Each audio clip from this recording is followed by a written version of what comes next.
Olá, meus amigos do Centro Espírita Jesus de Nazaré. Nós estamos aqui mais uma vez reunidos para dar continuidade ao nosso estudo do Livro dos Espíritos. E nós estamos no capítulo 9, né, que é a intervenção dos espíritos no mundo material, mas especificamente nós estamos falando do subitem, possessos, né, das possessões. E hoje nós vamos estudar as questões 478 e 479. A 478, ela pergunta assim, né? Há pessoas animadas de boas intenções e que não são menos obsediadas ou obsedadas, como está escrito ali. Qual é o melhor meio de se livrar dos espíritos obsessores? E aí, a resposta, né, vem assim: cansar sua paciência, não tomar conhecimento de suas sugestões, mostrar-lhes que perdem seu tempo. Então, quando veem que não tem nada a fazer, eles se vão. Bom, parece ser simples, né? Entretanto, não é tão simples assim, né? Porque, primeiro que nós nem sempre, né, sabemos que estamos sendo obsediados, né? Ou se estamos, quando estamos, né? Então, os estudos aqui nos lembram que muitas vezes, né, nós temos dívidas das nossas encarnações anteriores e tudo, e que tem pessoas que nos seguem e que ficam lá sugerindo coisas para a gente com o objetivo de nos tirar daquela programação que nós fizemos para a nossa encarnação atual, né?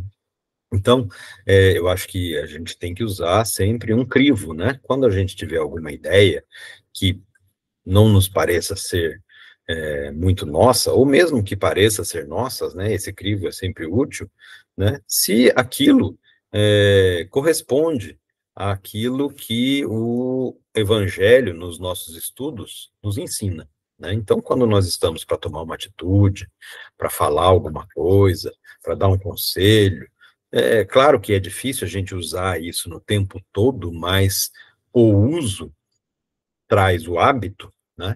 E se a gente se habituar a fazer usar esse crivo, a gente vai sempre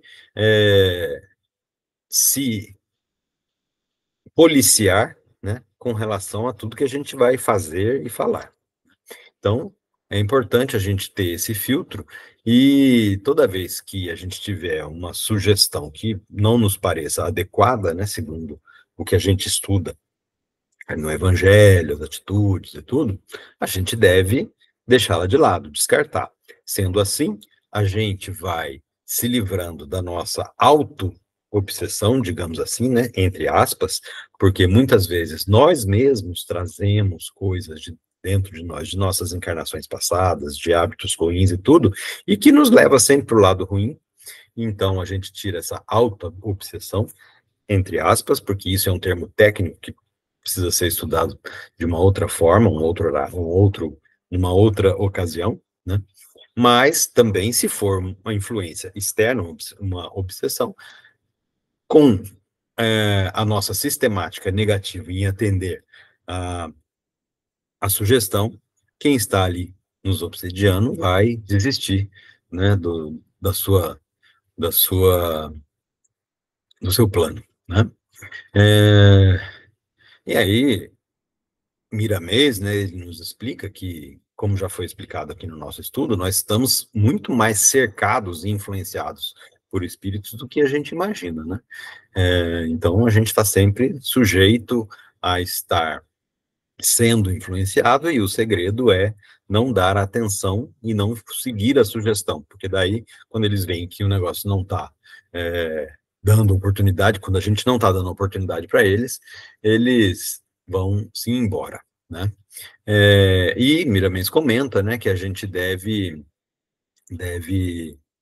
lembrar, né, que a Terra está passando por um período de evolução e que logo, logo, né, não teremos tantos espíritos mal intencionados assim, ainda por aqui, né? Mas não chegamos ainda nesse tempo, né? O mal ainda sobrepõe-se ao bem, então nós temos que fazer os nossos esforços para o lado do bem. A pergunta seguinte, ela, 479, ela pergunta assim, né? A prece é um meio eficaz para curar a obsessão?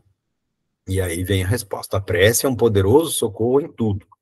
Mas, crede bem, não basta murmurar algumas palavras para obter o que se deseja.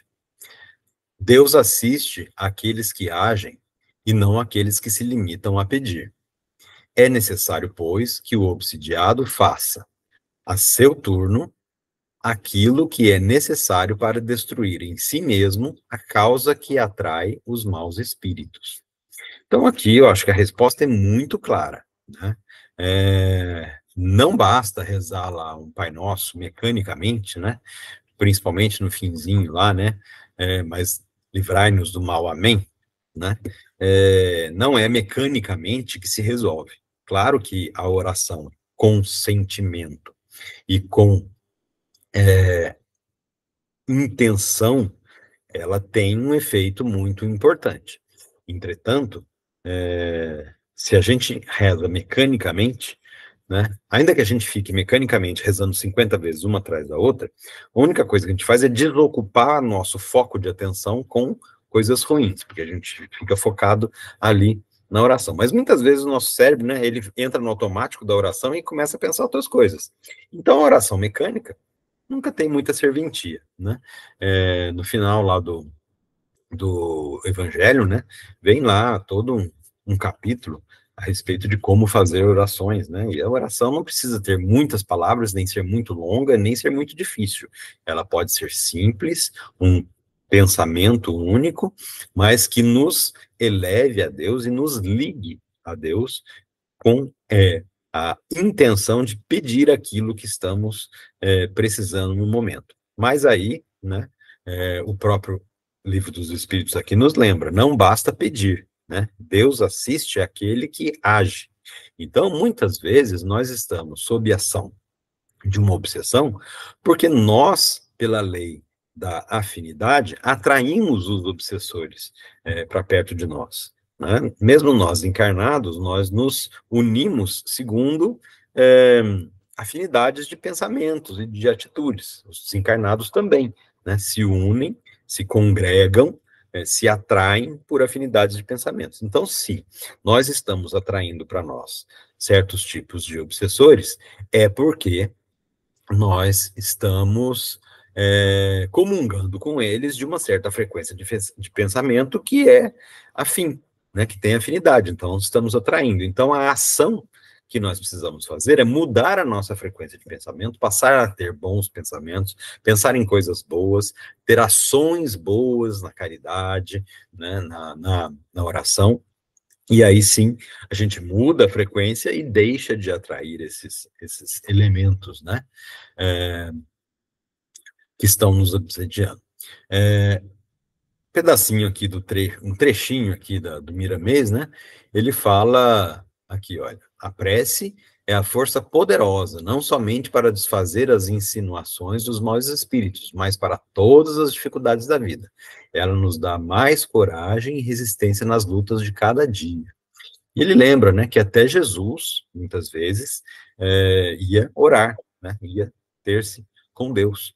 E então é importante a gente pensar que se até Jesus precisava orar e ficar em comunhão mais próxima com Deus, né, imagine nós, que estamos tão distantes, né. E aí ele lembra, né, que não é o simples balbuciar de algumas palavras que vai fazer os espíritos malfeitores se afastarem. Isso tem que ser acompanhado de ações, né? E é claro que nós temos que sempre orar e vigiar as nossas ações, os nossos pensamentos, para que a gente não atraia com tanta frequência os maus espíritos que não nos querem assim o bem. Muitas vezes até são espíritos brincalhões, que ficam felizes até por ver o nosso estacionamento ali, né? Nós estamos estacionados na nossa evolução. Mas é importante lembrar que a gente precisa sempre evoluir, né? Nós que somos espíritas, estamos sempre buscando sermos melhores a cada dia. Isso tem que ser uma lição para a gente toda hora. Muito bem, meus amigos. Então era isso que nós tínhamos para estudar pela noite de hoje, né? E vamos então acabando aqui o nosso ano de 2023, desejando a todos um excelente ano de 2024, que nós estejamos aqui juntos nas nossas gravações até o dia 6 de março, quando começaremos com o estudo do Livro dos Espíritos presencial lá no nosso centro, se Deus quiser. Muito obrigado pela atenção, bom final de ano a todos.